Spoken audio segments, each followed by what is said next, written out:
প্রতিদান তুমি এইভাবে দিলা? এ দিদি, তুই ভাইকে এভাবে মারছিস কেন? মারবো নাকি পুজো করবো? জানিস কি করেছে? কি করেছে? ঘরে বউ থাকতে আবার গার্লফ্রেন্ড বানিয়েছে। কি? তাহলে শুধু হাত দিয়ে মারলে হবে না, ডান্ডা দিয়ে মারতে হবে।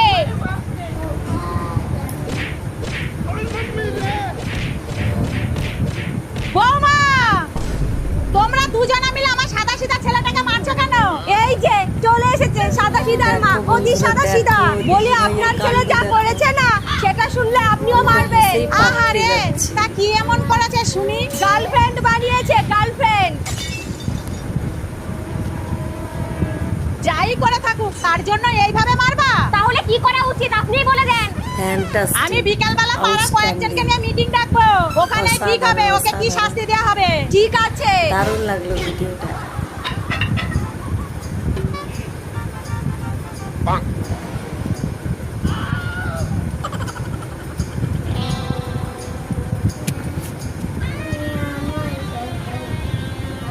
আপনারা তো সবাই সব শুনলেন, এইবার বলেন কি করা উচিত। কিন্তু সিদ্ধান্ত নেওয়ার আগে কেমন গার্লফ্রেন্ড, কোথায় বাড়ি, সেইগুলো তো সব দেখে নেওয়া দরকার।